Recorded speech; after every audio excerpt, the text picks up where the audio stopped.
ಬಿಸಿಲ ಬೇಗೆ ಯಾವ ರೀತಿ ಇದೆ ಅಂತಂದರೆ ಬಿಸಿಲಲ್ಲಿ ಆಮ್ಲೆಟ್ ಮಾಡ್ತಾ ಇದ್ದಾರೆ. ಬೆಂಕಿ ಹಚ್ಚಬೇಕು ಅಂತಿಲ್ಲ. ಎಲ್ಲಿ ಬೇರೆ ಎಲ್ಲಲ್ಲ, ರಾಯಚೂರಲ್ಲಿ. ಈಗ ಇವತ್ತು ನಾವು ಹುಬ್ಬಳ್ಳಿಯಲ್ಲಿ ಇದ್ದೀವಿ, ನಾಳೆ ಕಲಬುರಗಿಗೆ ಹೋಗ್ತಾ ಇದ್ದೀವಿ, ಆಮೇಲೆ ಬೀದರ್ಗೆ ಹೋಗ್ತಾ ಇದ್ದೀವಿ. ಅಲ್ಲೂ ಕೂಡ ಬಿಸಿಲು ಯಾವ ರೀತಿ ಇದೆ ಅಂತ ಗೊತ್ತಿಲ್ಲ. ಒಂದು ವಿಶೇಷ ಪ್ಯಾಕೇಜ್ ಇದೆ ಬಿಸಿಲು. ದಯವಿಟ್ಟು ಸ್ವಲ್ಪ ಜಾಸ್ತಿ ನೀರು ಕುಡೀರಿ. ಆಮ್ಲೆಟ್ ಮಾಡಿದ್ದಾರೆ ನೋಡಿ ಬಿಸಿಲಲ್ಲಿ, ನೋಡ್ಕೊಳ್ಳಿ.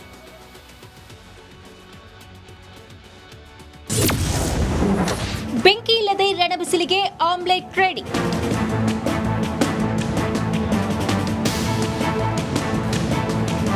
ಸೂರ್ಯನ ಶಾಖಕ್ಕೆ ಜನ ಬೆಂದು ಹೋಗ್ತಿದ್ದಾರೆ. ಅದರಲ್ಲೂ ಬಿಸಿಲನಾಡು ರಾಯಚೂರಲ್ಲಿ ತಾಪಮಾನ 45ರ ಗಡಿ ತಲುಪಿದೆ. ಹೀಗಿರುವಾಗ ಕೆಲ ಯುವಕರು ಬಿಸಿಲಿನ ಶಾಖದಿಂದಲೇ ಆಮ್ಲೆಟ್ ಅನ್ನು ತಯಾರಿಸಿದ್ದಾರೆ.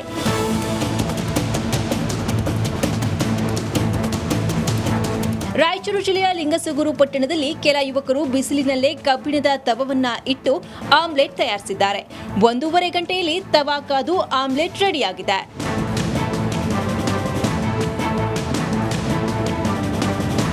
ರಾಯಚೂರು ಜಿಲ್ಲೆಯಾದ್ಯಂತ ಒಂದು ವಾರದಿಂದ 44ರಿಂದ 45 ಡಿಗ್ರಿ ಸೆಲ್ಸಿಯಸ್ನಷ್ಟು ಗರಿಷ್ಠ ಉಷ್ಣಾಂಶ ದಾಖಲಾಗುತ್ತಿದೆ.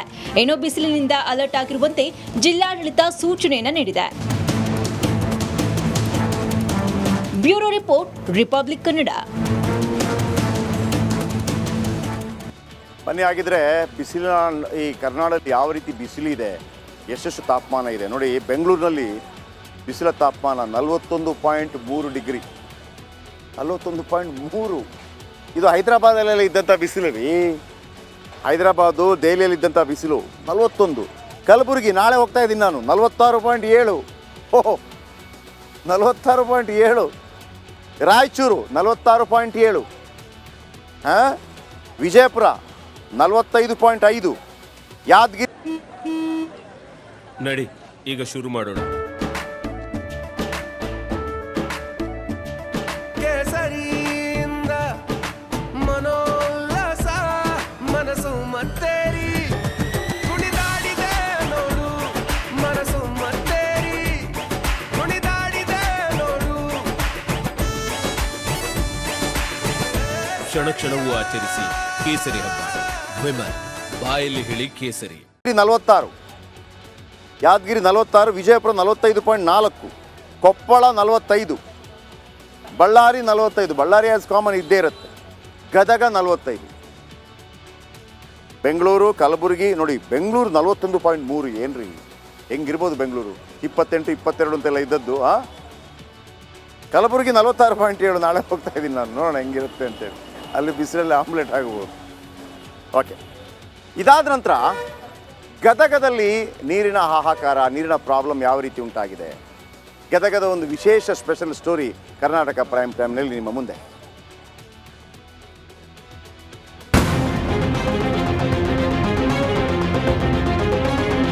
ಖಾಲಿ ಬಿಂದಿಗೆಗಳನ್ನ ಹಿಡಿದು ಪ್ರತಿಭಟನೆ, ನೀರು ಕೊಡಿ ಎಂದು ಆಕ್ರೋಶ. ನೀರಿಗಾಗಿ ಲಂಬಾಣಿ ಮಹಿಳೆಯರು ರೊಚ್ಚಿಗೆದ್ದಿದ್ದಾರೆ.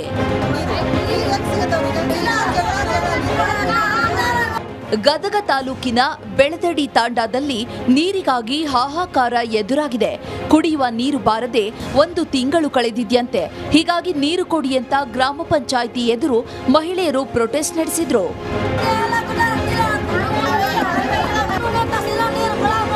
ಕಳೆದ 1-2 ತಿಂಗಳಿನಿಂದ ನೀರು ಬಂದಿಲ್ಲ.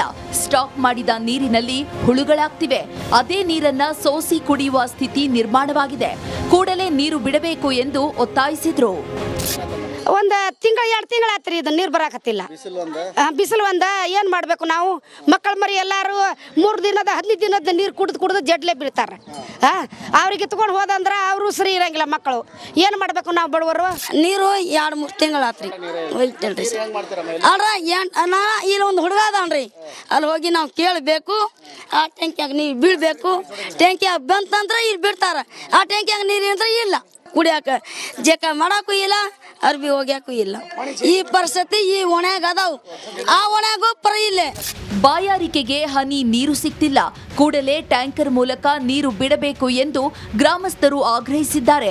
ಇನ್ನಾದ್ರೂ ಅಧಿಕಾರಿಗಳು ಎಚ್ಚೆತ್ತುಕೊಳ್ತಾರಾ? ಕಾದು ನೋಡಬೇಕಿದೆ. ಇಲ್ಲಿಯ ಮಹಿಳೆಯರು ಆಕ್ರೋಶ ವ್ಯಕ್ತಪಡಿಸ್ತಾ ಇದ್ದಾರೆ. ಕ್ಯಾಮ್ರಾಮ್ಯಾನ್ ಮಂಜುನಾಥ್ ಜೊತೆ ಮಂಜು ಪತ್ತ, ರಿಪಬ್ಲಿಕ್ ಕನ್ನಡ, ಗದಗ್. ಓಕೆ, ಒಂದು ಕಡೆ ನೀರಿನ ಸಮಸ್ಯೆ, ಒಂದು ಕಡೆ ಬಿಸಿಲು, ದಾಹ ಎಲ್ಲವೂ ಇದ್ದೇ ಇರುತ್ತೆ. ಈ ಸಮಸ್ಯೆಗಳ ಜೊತೆಗೆ ಸಾಧನೆ ಯಾವತ್ತೂ ಇದೆಲ್ಲವೂ ಕೂಡ ಅಡ್ಡಿ ಆಗೋದಿಲ್ಲ. ನಮ್ಮಲ್ಲಿ ಇಸ್ರೋ ಚಂದ್ರಯಾನ ಮತ್ತು ಸೂರ್ಯಯಾನವನ್ನು ಯಶಸ್ವಿಯಾಗಿ ಪೂರೈಸಿದ ನಂತರ ಇದೀಗ ಗಗನಯಾನ ಅಂದರೆ ಬಾಹ್ಯಾಕಾಶ ಯಾತ್ರಿಗಳಿರುವಂಥ ಗಗನಯಾನವನ್ನು ಹಮ್ಮಿಕೊಳ್ಳೋದಕ್ಕೆ ತಯಾರು ಮಾಡ್ತಾ ಇದೆಯಂತೆ ನಮ್ಮ ಹೆಮ್ಮೆ ಇಸ್ರೋ. ಇದರ ಬಗ್ಗೆ ಭಾಳ ಹೆಮ್ಮೆಯ ಒಂದು ಸ್ಪೆಷಲ್ ರಿಪೋರ್ಟ್ ನಿಮ್ಮ ಮುಂದೆ.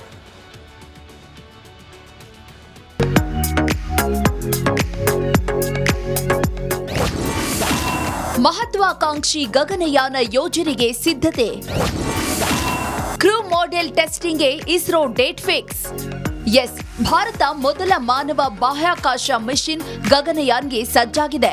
ಮತ್ತೊಂದು ಐತಿಹಾಸಿಕ ಕ್ಷಣಕ್ಕೆ ಸಾಕ್ಷಿಯಾಗಲು ಇಸ್ರೋ ಸಕಲ ತಯಾರಿಯನ್ನ ನಡೆಸುತ್ತಿದೆ.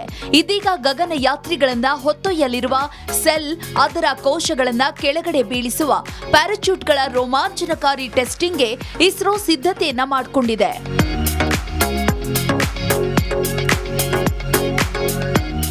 ಹೌದು, ಮೇ ಮೊದಲ ವಾರದಲ್ಲಿ ಹವಾಮಾನ ಪರಿಸ್ಥಿತಿ ನೋಡಿ ಕ್ರೂ ಮಾಡ್ಯೂಲ್ ಟೆಸ್ಟ್ ಮಾಡಲಾಗುತ್ತೆ. ಭೂಮಿಯಿಂದ 3 ರಿಂದ 4 ಕಿಲೋಮೀಟರ್ ಎತ್ತರಕ್ಕೆ ಹೋಗಿ ಅಲ್ಲಿಂದ ಹೆಲಿಕಾಪ್ಟರ್ ಮೂಲಕ ಆ ಕೋಶಗಳನ್ನ ಕೆಳಗಡೆ ಬಿಡಲಾಗುತ್ತೆ. ಈ ವೇಳೆ ಕೋಶಗಳು ಸಮುದ್ರಕ್ಕೆ ಯಾವ ಆಂಗಲ್ನಲ್ಲಿ ಬೀಳುತ್ತೆ, ಪ್ಯಾರಾಚೂಟ್ಗಳ ಕ್ಷಮತೆ ಹೇಗಿದೆ ಅನ್ನೋದರ ಟೆಸ್ಟಿಂಗ್ ನಡೆಯಲಿದೆ. ನಮ್ಮ ಇದರಲ್ಲಿ ಹೆಲಿಕಾಪ್ಟರಿಂದ ಮತ್ತು ಸ್ಯಾಟಲೈಟಿಂದ ಅದನ್ನು ಟ್ರ್ಯಾಕ್ ಮಾಡ್ತೀವಿ. ಅದನ್ನು ಹೇಗೆ ಬರ್ತಾ ಇದೆ, ಹೇಗೆ ಇಳಿತಾ ಇದೆ ಅನ್ನೋದನ್ನು ಟ್ರ್ಯಾಕ್ ಮಾಡ್ತೀವಿ. ಅದಾದಮೇಲೆ ಅದು ಕಂಟಿನ್ಯೂಸ್ ಆಗಿ ಟ್ರ್ಯಾಕ್ ಮಾಡಿದ್ಮೇಲೆ ಟ್ರ್ಯಾಕಿಂಗ್ ಸರಿ ಇದೆಯಾ, ಟ್ರ್ಯಾಕಿಂಗ್ ನಮಗೆ ಕರೆಕ್ಟಾಗಿರುವಂಥ ಟೆಕ್ನಾಲಜಿ ಇದೆಯಾ ಅಂತ ನಾವು ಪ್ರೂವ್ ಮಾಡ್ಕೋಬೇಕಾಗುತ್ತೆ. ಅದಾದಮೇಲೆ ಏನು ಕೋಸ್ಟಲಲ್ಲಿ ಸಮುದ್ರದ ಮೇಲೆ ಸ್ಪ್ಲ್ಯಾಶ್ ಆಗುತ್ತೆ, ಅದು ಯಾವ ಸ್ಪೀಡಲ್ಲಿ ಸ್ಪ್ಲ್ಯಾಶ್ ಆಗುತ್ತೆ, ಹೇಗೆ ಸ್ಪ್ಲ್ಯಾಶ್ ಆಗುತ್ತೆ ಅದನ್ನು ನಾವು ನೋಡಬೇಕಾಗುತ್ತೆ. ಇನ್ನು ಕೋಶಗಳು ಸಮುದ್ರಕ್ಕೆ ಬೀಳುವ ಮುಂಚೆ ಯಾವ ರೀತಿಯ ಪ್ರಕ್ರಿಯೆಗಳು ನಡೆಯುತ್ತವೆ ಅನ್ನೋದನ್ನ ತಿಳಿಯೋದಕ್ಕೆ ಕ್ರೂ ಮಾಡ್ಯೂಲ್ ಟೆಸ್ಟಿಂಗ್ ಸಹಕಾರಿಯಾಗಿದೆ.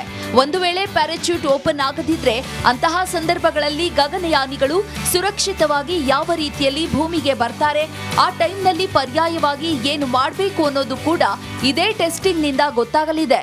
ಏನಿದ್ದಾರೆ ನೇವಿನವರು ಅದನ್ನು ರಿಕವರ್ ಮಾಡಬೇಕು. ನಮ್ಮ ಇದು ಏನು ಕ್ರೂ ಮಾಡ್ಯೂಲ್ ಇದೆ ಅದನ್ನು ರಿಕವರ್ ಮಾಡಿ ಸೇಫಾಗಿ ತರುವಂಥ ಒಂದು ಕಾರ್ಯಕ್ರಮನ ನಾವು ಮಾಡಬೇಕು. ಇದರಲ್ಲಿ ಚಾಲೆಂಜ್ ಅಂತ ಹೇಳಿದ್ರೆ ನೋಡಿ, ಇಲ್ಲಿ ಏರ್ಫೋರ್ಸ್ ಇನ್ವಾಲ್ವ್ ಆಗುತ್ತೆ, ಆಮೇಲೆ ನೇವಿ ಇನ್ವಾಲ್ವ್ ಆಗುತ್ತೆ, ಆಮೇಲೆ ಆರ್ಮಿ ಇನ್ವಾಲ್ವ್ ಆಗುತ್ತೆ, ಸ್ಪೇಸ್ ಇನ್ವಾಲ್ವ್ ಆಗುತ್ತೆ, ಮತ್ತು ಕಮರ್ಷಿಯಲ್ ಏರೋಸ್ಪೇಸ್ ಡಿಪಾರ್ಟ್ಮೆಂಟ್ಸ್ ಇನ್ವಾಲ್ವ್ ಆಗುತ್ತೆ, ಇಂಡಿಯನ್ ಏರ್ಫೋರ್ಸ್ ಇನ್ವಾಲ್ವ್ ಆಗುತ್ತೆ.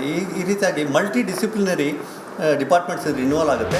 ಒಟ್ನಲ್ಲಿ ಈ ಪರೀಕ್ಷೆಯ ಯಶಸ್ಸು ಭಾರತದ ಪಾಲಿಗೆ ಮಹತ್ವದ ಮೈಲಿಗಲ್ಲಾಗಿದ್ದು 2025ರಲ್ಲಿ ಉದ್ದೇಶಿಸಲಾಗಿರುವ ಭಾರತದ ಮೊದಲ ಮಾನವ ಸಹಿತ ಗಗನಯಾತ್ರಿಯ ಗುರಿಯನ್ನ ಈಡೇರಿಸುವಲ್ಲಿ ಪ್ರಮುಖ ಪಾತ್ರ ವಹಿಸಲಿದೆ. Veeresh Hiremath, metro bureau, republic Kannada.